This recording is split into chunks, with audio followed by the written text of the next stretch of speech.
Welcome to News 9, and today we are going to talk about how Bharatiya Janata Party has succeeded in cornering Rahul Gandhi, who during his UK visit to Cambridge gave statements, spoke on a number of issues about democracy, the so-called alleged collapse of institutions in India, and RSS and Bharatiya Janata Party taking over democratic institutions by subterfuge. Not only Prime Minister targeted Rahul Gandhi, but number of opposition came together to say that there was no need for Mr. Gandhi to criticize his own country abroad.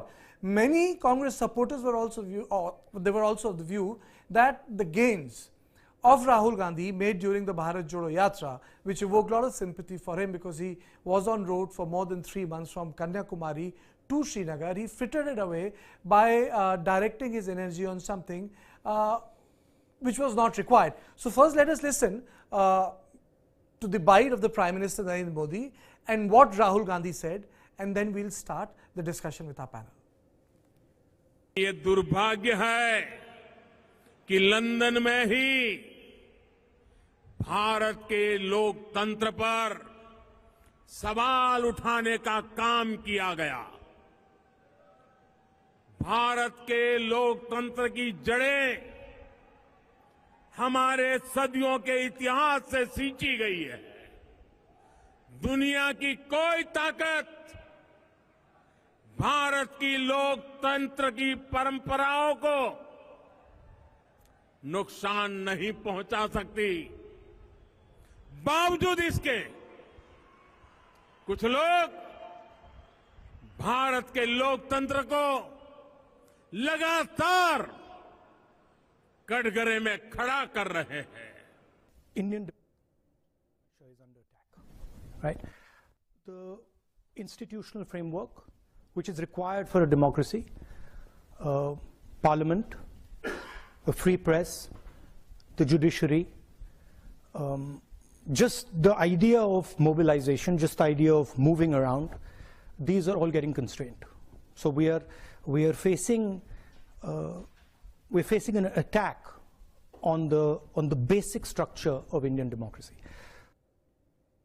So on this issue, I am joined by my political editor, Brijesh Pandey. I'll also be joined by a noted author and a political analyst, Shubhrasta, and by Daniel Francis, another political commentator. Both my guests will be joining me. But first to you, Brijesh, why did Rahul Gandhi had to attack Bharatiya Janata Party on an issue which has no meaning in day-to-day life? You know, it's not like poverty, it's not like price rise, it's not even like law and order issue which affects people on a day-to-day basis. You are attacking the government on issues which are about concepts like liberty, weakening of civilian institutions. So my first question is, was there a need on part of Rahul Gandhi to do that? See, first, why did he do that is something which only Rahul Gandhi can answer. And the answer to the second question is, was there a need to do it? I don't think there was any need to it. You know, in politics, when you are on the back foot, and back foot to the level which Congress party is right now, you know, reduced to 50, around 50 Lok Sabha seat, you need to keep on building on any kind of capital you gain. You don't fritter away the capital which you have accrued, you know, which was the Bharat Jodo Yatra. There was a lot of sympathy. I don't know how much of that will translate into vote, but there was sympathy. You know, people were talking about, for the first time, the serious avatar of Rahul Gandhi, which was on display. For months he walked together. Then again there was this thing that he will run away to some foreign joint for the New Year celebration. He didn't do that. The Congress was its combative best, and it was all in all positive for Rahul Gandhi. But you know, those kind of statement for anybody who has been watching India over a period of time is something which they are not going to associate only with the BJP, even if they are going to do that. You know, this is power at its best, and this is something, you know, which has happened when Mrs. Gandhi was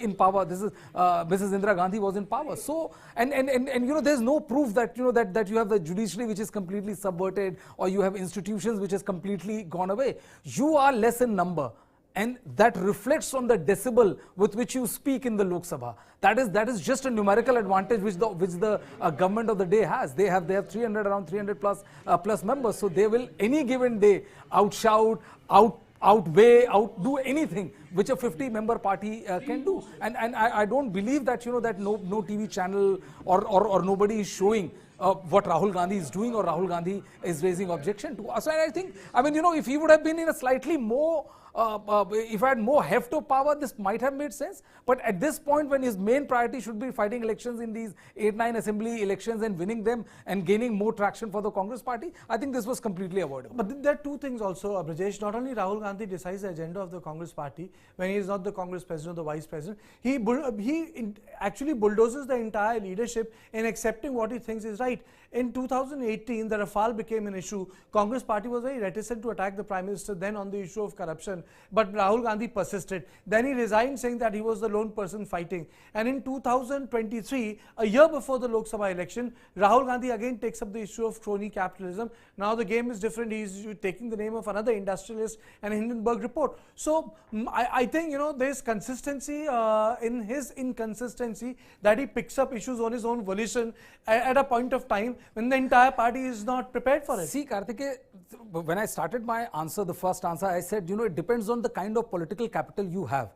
He's not the only politician who has done it. There's a politician called Arvind Kejriwal just before him, who has done the same very thing. He's picked up name of Ambani, Adani. He will start with saying, you think of a powerful guy. He say like, he has his XYZ relationship with BJP and they are corrupt, they are this, they are that. It was a fight which was kind of echoed as David versus Goliath, in which, he gained a lot of traction as somebody, who is just a regional party, is directly taking on Prime Minister Narendra Modi, who after Indira Gandhi was the only other guy who has gotten this, back-to-back absolute majority, has completely swaying or lording over the national sentiment. He gained because his political capital was on ascendancy.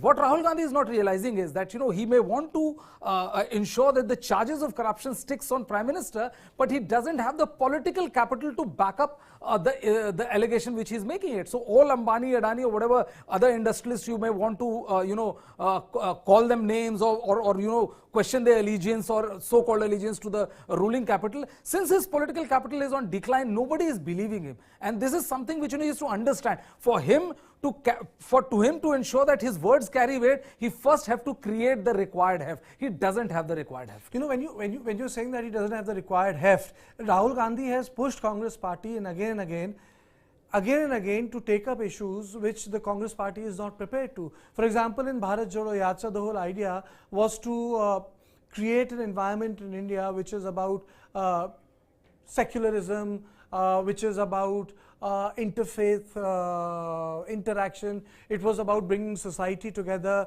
It was also about the fact that people should be able to express their dissent. Now, when he goes abroad, the issues become different. And now I'm joined by both Daniel Francis and Shubhrasta. Thank you, both of you, for making time for the show. Shubhrasta, first to you. Was it surprising that Rahul Gandhi made this statement in London, or you think that he would have done so? He would have taken up these issues? Thank you, Karthikeya, for inviting me for your show. It's always a pleasure having a conversation with you. I think it is a part of Rahul's game plan. If we were to observe Rahul's foreign interaction with the foreign press or foreign delegates, or informal meetings that he has had with foreign dignitaries, he has always taken up these issues. So I don't think it's anything which should or which would have come as a surprise to analysts like us. What is shocking and surprising definitely at this point in time is that why does Rahul choose to air these issues, especially on the eve of elections? We all will be going for 2024 polls. It is already 2023. So there is a context in which he's saying whatever he's saying. To talk about subversion of democracy in a land which has the notoriety of being a colonial, master course just a couple of decades ago. To talk about weakening of democracy in a country like India. By the way, he is elected to the Lok Sabha by the same democratic process. So it is ironical also that he chooses to raise issues which don't have feet of their own. So I don't understand why he does it, but to answer your question specifically, does it seem like a surprise? No.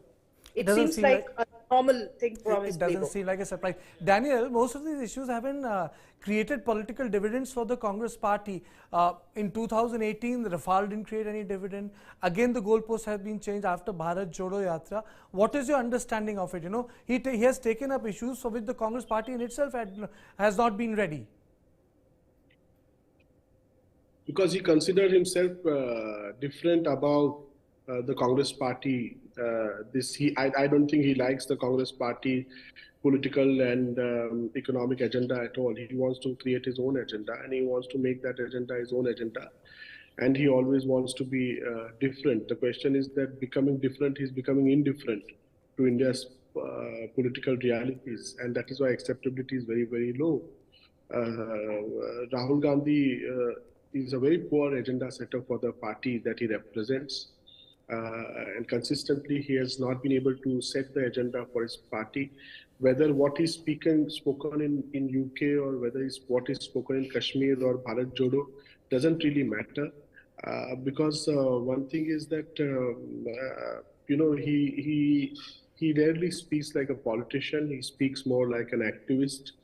And he has no gravitas in what he's speaking, and it doesn't attract any kind of attention, the required attention that he needs. Now, forget about whether he's spoken here or there. I'm not concerned about whether it is foreign soil or Indian soil. He went there, he sees an Indian guy, a Sikh guy in the gathering, and he says Sikhs are second grade citizens in India. Who would believe that? Who would believe that? And in fact, it's a dangerous statement, particularly at a time when Punjab has some domestic problems coming up. Sikhs or Christians or Muslims even, you know, they might have their own issues with governments and majoritarian governments and things like that. But I don't think the downgrading of citizenship has happened for anybody. So he's, you know, when he's definitely Rahul Gandhi's speeches and statements and his positions are definitely a delight for the BJP. They are delighting that he spoke. He went abroad and he spoke this way. And here he, Prime Minister, in his classic style, you know, catching the opportunity to make his points. And people will believe the Prime Minister more than Rahul Gandhi because, you know, here when you make a speech, it has to be believable. It has to be something that people can take home. Okay. And he's consistently delivered something that people don't want to take home. People don't want to believe. Trust is most important factor between a leader and people. I think said you summed it up pretty well. I think it's the politics of trust, something we say in Hindi, Vishwas ki Rajniti. Before we take forward this conversation any further, let's listen to what Rajnath Singh, Mallikarjun Kharge and Piyush Goyal had to say on this issue. Rahul Gandhi जो इसी सदन के सांसद हैं, राहुल गांधी ने London में जाकर भारत को बदनाम करने की कोशिश की है और कहा है कि भारत में लोकतांत्रिक व्यवस्था पूरी तरह से तहस-नहस हो रही है और विदेशी ताकतों को आकर यहाँ पर भारत के लोकतंत्र को बचाना चाहिए कि भारत की गरिमा पर, भारत की प्रतिष्ठा पर उन्होंने गहरी चोट पहुंचाने की कोशिश की है। और अध्यक्ष महोदय, मैं आपसे यह मांग करता हूं कि पूरे सदन के द्वारा उनके इस व्यवहार को कंडम किया जाना चाहिए और उनको ये आपके द्वारा निर्देश दिया जाना चाहिए कि संसद के फोरम पर आकर वह क्षमा याचना करें। अध्यक्ष महोदय, मैं आपसे अनुरोध करना चाहता हूं। पूरे देश ने देखा कि विदेशी धरती पर जाकर विपक्ष के नेता ने किस प्रकार से पूरे भारतवासियों के ऊपर चोट लगाई है। मैं समझता हूँ पूरे देश और हर भारतवासी का उन्होंने माफी मांगनी चाहिए। उन्होंने यहाँ के सेना की माफी मांगनी चाहिए, सदन में आके प्रेस की, जुडिशरी की, भारत में जो लोकतंत्र चल रहा है उसमें उनके प्रहार की माफी मांगनी चाहिए। अगर हमने कुछ कहा कि डेमोक्रेसी यहाँ पर नहीं चल रही ठीक ढंग से, संविधान के अनुसार नहीं चल रही है, डेमोक्रेसी के उसूलों के तहत नहीं चल रही है कहना, और मैं ये कहना चाहता हूँ। If you Shubrasta, if you heard the three leaders say or put forward their view on Rahul Gandhi. One thing is that the issue of institution and India is conflated together. Is it correct? Politically, as a response to Rahul Gandhi's, pronouncements, maybe yes. But I think it's a very interesting question that you are asking, Kartikeya. I think we should, as citizens, we should be able to delineate between India as a nation, the institutions that India has, and of course, as citizens, the problems that we may have with the institutions and the kind of, improvements we would want therein. Unfortunately, in the past few decades, there has been a gradual erosion of this differentiation, and somehow political parties who are in power are being equated to the larger idea of not just nationhood but also the kind of institutions nations represent. Now, the pitfall of all this has been that any small incident is directly linked to the credibility of our nation state, which becomes problematic, especially because these days the conversations are not only national. Everything that happens anywhere has a global implication, and it should be so because of all the the digital boom that's there, the fact that we are all connected. So it is a dangerous trend. So therefore, when I agree with Mr. William when he says that when Rahul Gandhi goes and speaks about wherever he is, whether in India or abroad, when he speaks about erosion of democracy, when he talks about weakening of democratic institutions, it becomes a very dangerous precedent. What is happening in Punjab and the kind of take that Rahul Gandhi has, the kind of support his party has meted out to some subversive movements in India in the past, these are all very dangerous trends. So I think the question that you've asked, Kartikeya, has a larger implication, and it needs to be debated at a much grander a platform, in a much grander way. And coming to you, Daniel, before I reach out to you, Brijesh, this habit of taking or discussing Indian institutions abroad, is it stemming from Rahul Gandhi's innate desire to have some presence in the diaspora community, to have some sort of a stature in the larger Indian community abroad, where Prime Minister is miles and miles ahead of any Indian leader? No, but somewhere there's an attempt, because I know a little bit about how the Overseas Congress really operates. Somewhere there's an attempt to... I think Overseas Congress is primarily, I'm sorry I'm interrupting, it's a dead body, two institutions which Congress, Overseas Congress and Professional Congress. I think they were pretty dead from the word go start. No, I'm telling you that the Overseas Congress, I think their belief is, because I've spoken to some top guys there, their belief is that, forget about how far Modi is from Rahul, that Rahul has to be branded as a person who has a global view, who has opportunities to speak at forums that other opposition leaders are not invited. And it is also done with the intent that, listen, he doesn't get enough opportunity to speak in India because there's Godi media here and parliament is shut down. So, he goes and speaks on this prestigious this. Also, some of those people who think like that are people who stay abroad. They don't stay in India. They don't know absolutely the Indian realities and how Indian politics is really done. Indian political communication is really done. So they make him travel all over the world and get him to speak to India's diaspora and where rich democratic this India's democracy is as good or as bad as it has always been. A powerful government has always been threat to India's democracy, but India's democracy has never been threatened as much as even in Indira Gandhi's time. I would say that because India's democracy had a very effective opposition during her time, an opposition that could arrest the fall and decline of democracy and rise of dictatorship in the democratic process. So if opposition can sit together and really put their heads together and try to win more elections, try to convert more states. Rahul Gandhi has not gone to Nagaland. He's not gone to Tripura. He's gone to Meghalaya only once. He's done his Bharat Jodo Yatra. I think that's a very important point which Daniel is making. Brijesh, it's like चुनाव तो जीतते नहीं है और बाहर जाके crib और करते हैं. That is exactly what I was saying, that you don't have the requisite political heft. And if you don't have a political heft, then you can keep on making these kind of, statements, much to the chagrin of the entire party. I guess, I mean, if you ask anybody in the Congress party, do they support of what Rahul Gandhi said? Unofficially, I don't think you will find a single person. And it's like, you go to West Indies and you invite West Indies and prepare a fast pitch.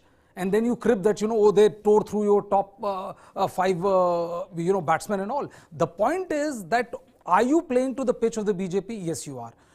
Are you someone who is taken politically seriously? No, you are not. Are you able to create narrative? No, you are not. Are you able to win states for your party? No, you are not. So I think the biggest challenge and perhaps the only challenge, Kartikeya, for Rahul Gandhi would be to leave everything else and ensure that his party at least wins a couple of seats so that they are in reckoning of a national political party. Right now, elections are going. If they're not able to win Karnataka and if they're not able to retain Chhattisgarh and Rajasthan, they will have government only in one state, which is Himachal. Can you look at the scary situation politically which Congress party is staring at? And what are you concerned about? About whether the democracy has been subverted or the democracy is going down the drain because of Prime Minister or XYZ thing is happening.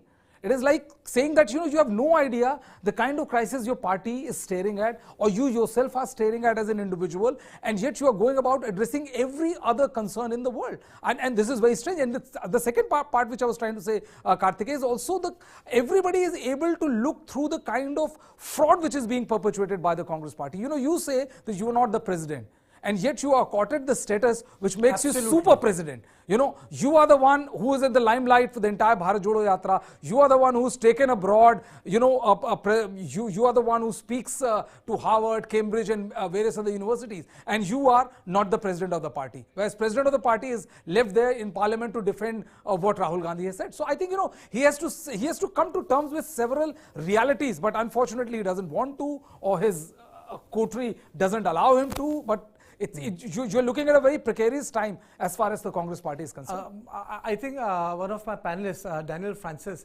wants to come in. Daniel. No, Brijesh has said some very interesting things. I just wanted to add to it that Rahul Gandhi is, who is Rahul Gandhi? And why people of India are not taking him seriously. I think India's democracy is also matured, Kartikeya. Where when we say, oh, the elections have become presidential style. Once in a mature democracy, elections become presidential style, and if one wins and another loses, the other one disappears to give way to another person in his own party or in his own setup to come up and to take the due. This is what we've seen in the land that he's speaking in, the United Kingdom. We have seen that in the Labour Party, where leaders who have lost elections have disappeared and new leaderships have come. And when the Congress talks about democracy, see, I'm not demeaning them, but people also wonder, look who's talking. A party that does not have democracy, party that gave emergency to India, put all our leaders in jail, banned the press, who has a very who has a patchy track record on relationship with democracy. So all these things don't really strike with people. Persecution of politicians is not seen as necessarily as a choke on democracy. No, it is not seen. People like to see politicians going down if they are corrupt, if they are found with wad of cash in their homes, if they have a lot of properties which is listed. So people like to see these things down. They have a trust relationship with Modi. He should find another gap in this government if he has to take this government down. But he perhaps wants to become a Mahatma or a vanguard of democracy. But for that, he has to start from his own party, perhaps give the internal democracy in his own party and make way for it. He should operate under the aegis of his own president. Very experienced man. I think he can do better than many people if allowed to. Why is he not setting the agenda of the Congress party? Daniel and Shubrasta, my colleague Brijesh has got questions for both of you. Brijesh, please. Shubrasta, I just wanted to ask you, what do you make of this scenario where, Congress is perhaps for the first time Like in three elections in the state, Karnataka and Rajasthan and Chhattisgarh, if they're not able to win or retain these states, they'll be practically in power in only one state, which is Himachal. When you're staring at such a big political crisis, do you think what they're doing makes sense? Is like, just purely from a political analyst point of view, without, pro-BJP, pro-Congress or that kind of statement? Brajesh ji, I think that it's important to understand that Congress's inflated ego of its own, in its own assessment really needs to go down a notch. You are very right when you paint that grim scenario for the Congress. But the problem also is the Congress really cognizant of where it stands today? Let's take the recently concluded Northeast elections. In Tripura, Congress had a formal alliance with the left. But did any political leader of national heft even visit Tripura? Forget about campaign or forget about a narrative setting or whatever. All the Bharat Jodo Yatra happened, but none of the national leaders, none of them, not just Rahul Gandhi, even Mallikarjun Kharge, they never visited the Northeastern, they never visited Tripura. So now this is a confused party which doesn't really know how to navigate the gullies of the regional politics which is playing at the moment. Now, Congress, as far as seats in the Lok Sabha goes, you may say that it's a dominant force in the in the opposition camp and all of that. It's all true, but then does it know that in order to really march forward, it has to make some tactical alliances with the regional parties? What is happening in Bihar? Do you see Congress taking a stand? In Maharashtra, has Congress taken a stand? Even in Karnataka, for that matter, is Congress really putting up a credible opposition with the other, forces which are around? Telangana, similar story. Andhra, a similar story. Leaders are being poached. Any good leader that the Congress has switches over to the BJP because perhaps it sees promise there, or perhaps they are, if one were to go by what Congress says, they are being bought by the BJP. But whatever it is, they're not able to keep the house in order even till date. So these are problems that the Congress party is faced with. And I totally agree with Daniel when he says that in order to strengthen democracy at a larger level, you need to strengthen democracy within your own party. When your party leaders at the local level, and I'm sure at the national level, decided, for example, to go for an alliance with the tactical alliance with the left in Tripura, not with the standing that Rahul Gandhi is a MP from Kerala, Wayanad, and that, it might topple equations there.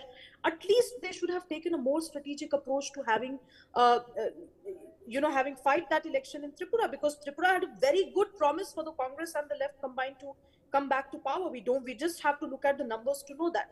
So these are questions that stares the Congress party, and I'm not really sure if they are very serious about addressing them. Daniel, one interesting word which is coming up in the narration, it's a very interesting hypothesis, is the word regional. The fact is that, all the regional parties, they have been able to defeat BJP. You may call the democracy may be subverted or X or Y or Z. Trinamool Congress defeated BJP when the entire might of the government was there. All the top cabinet ministers were there, Prime Minister was there, addressing a lot of rallies. But yes, she was able to defeat. So is the case of Arvind Kejriwal. The entire might of the government sitting in Delhi and not being able to defeat Kejriwal. And if you look at the performance of Congress also, it's the regional satraps who are delivering the goods for the party and not the national leaders. Do you see a situation, 6-8 months down the line, when it's the regional leaders who are delivering goods for the party? Won't they be also starting to, seeking their cut of the cake rather than bearing the burden of Rahul Gandhi for a very long time? Or what we saw something similar in Rajasthan? No, you're talking about in the Congress party or other parties? In the Congress party, because all the regional parties, like in Rajasthan, it is Ashok Gehlot who wins the state for you. In Karnataka, you don't need Rahul Gandhi. In Maharashtra, the seat which they won, which was a RSS dominated seat, it was a local guy who won the seat for them and not Rahul Gandhi or any other national guys. Example, I'll tell you that in 2019 in Maharashtra, Rahul Gandhi was not asked by the Congress of Maharashtra to come and campaign for Maharashtra in the assembly. During the 2.5 years of this Uddhav Thackeray government, Rahul Gandhi was not asked to visit Maharashtra. He did not come once. There are no seekers for him because at the end of the day, sadly, he's not a vote catcher. He's not a guy who can excite votes. He cannot whip votes for the party anymore.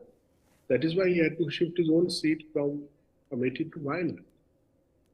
Today's Congress's problem is also that at a national level, they do not have a vote catcher for the party, a star campaigner for the party. Very, very important. A job that Modi does very well. And when that comparison happens, that weight is so much towards Modi that people feel that, oh, here is a guy who we want to see, we want to hear. He will talk, he will regionalize his own content, he will speak to us in a voice that we want to be heard, and he has a narrative to present. And he's consistently put that narrative. In Rajasthan, in Chhattisgarh, if they don't need to keep the Gandhis in good humor anymore. We see in Rajasthan, they tried to remove the chief minister, they could not remove. They did what they did in Punjab, and we know what happened to the party. So people are also aware that what these people are, they are just self-destructive, on a self-destructive mode. And I think in 2024, the narrative will be that Congress will perhaps have only two states, which is Chhattisgarh and Himachal. If they win Karnataka, good, but Karnataka is south of India, so it doesn't make difference on this side of the country. And no narrative in the Hindi heartland as it wants to be, no base in the Hindi heartland. And we know how people vote when votes are not never going to come in your lap. People are not going to vote for you because they want to vote for you. You know, Daniel, in a way, it's a very, I'm going to use the word, it's a scary situation. But, you know, the truth is that India is undergoing a single party domination, which the electorate witnessed during 50s, 60s. I will tell you, India has survived single party domination very well. I was asserting the same point you're making. That's what I was trying to say, that India has undergone single party domination in 50s, 60s and 70s, where Congress party was the system in itself. It dominated institutions, and now the whole thing has shifted. I would say, as many other political analysts have said, that the time between 1996 and 2014 was actually anomaly in Indian politics. That two-party system very famously categorized in 2009 by L.K. Advani after he lost the election, and he said at least we have a two-party or sort of system where two dominant parties exist. I think Indian politics traditionally by its nature prefers a single party status. If you look at the dynamics, Daniel, in context of the numbers of seats which the opposition had during Jawaharlal Nehru's time or Indira Gandhi's side, none of them had more than 55 seats. None of them had 55 seats. In fact, Swatantra Party collapsed in 1973. In fact, it evaporated. So my question to Shubhrasta is, then I'll come back to you, is are we looking at a different phase of politics, and I'm connecting it with Rahul Gandhi, because, you know, for me it's not about nationalism or Indian state or security. Is it like a far cry of a political party which is notionally strong but physically completely weakened, have become smaller in political stature, and it's like a cry for some sort of representation in the narrative, because you have not been, as Brijesh was saying, able to win elections in India. You have not been able to change your surroundings. Yes, Kartikeji, I would want to go back to the word regional. I think the promise for India's politics in the near future really lies in cracking this dynamics of regional politics. I would agree with you when you talk about the Congress in a notional sense and all of that. But the thing is, does Congress really think that it has been reduced to a notional representative party? I don't think so. Congress still believes that somehow the Rahul Gandhi especially can really galvanize the entire force together and maybe bring together the party with its allies also. Somehow there is that hope. There is that hopeless hope that the party really believes in. But let's just leave that aside. Let us look at how regional parties have behaved, especially during state elections. They have not just shown that if they go independent of the national political ramifications, if they choose to localize the elections, if they choose to keep the focus of elections to state level concerns, BJP is not a non-defeatable force in any of the states. Barring, of course, UP at the moment, I think all the parties have really shown that. Now, when you have a situation like this, any party which harbors national ambitions, tactically, what should it do? Tactically, it should deflate its ego, sit on a table across with the regional parties and try and negotiate a workable pact. But since we are bringing Rahul Gandhi into the conversation, let us honestly ask ourselves, can Rahul do that? Forget about dealing with regional you parties. asked me personally, Can Rahul do Shubrasta, that? I think the biggest problem is that there's another I think- problem bigger than that. The bigger problem is that I may not win 10 seats, but when there's a pie of 50 seats to be chosen from, I will need 30 seats. It's like this, It's such unrealistic it's like assessment this. of the situation. If you look at Bharatiya Janata Party, even if you say that it gets supported by RSS, even if you say it's the modern avatar of Jansangh, but you see the ability of them to throw 3 people in last 40 years from different parts of the subcontinent as either Deputy Prime Minister or the Prime Minister is an ability in itself. You have a Gujarati called Narendra Modi, you had a person who migrated from Sindh, LK Advani, who started in Andolan, and then you had Panditji from Batesar, Atal Bihari Vajpayee. You also have 2 people who have come from Congress party and now they are winning the entire election. Northeast for you. So the ability to Hemanta throw Biswa people, Sarma at the helms of affair in itself is a very good, I would say, internal mobility mechanism. I mean to say, who will not admire this? Yes, Shubrasta? Yes, Hemant Biswa Sharma, Biren Singh, who is the Chief Minister of Manipur, of course, Pradyot. The other point which I wanted to really raise was that if you look at the BJP, look at the recently concluded Meghalaya elections for that matter. BJP is not a reckoning force in Meghalaya, but the way in which the Prime Minister went for the swearing-in ceremony, the way in which they embraced the entire victory as if it was a victory of the BJP, that is the kind of confidence you need to build in your allies as well. This is what I was trying to, labor. This is the point that I was trying to labor on. That can the Congress party, forget about Rahul Gandhi, can the Congress party internally also do so?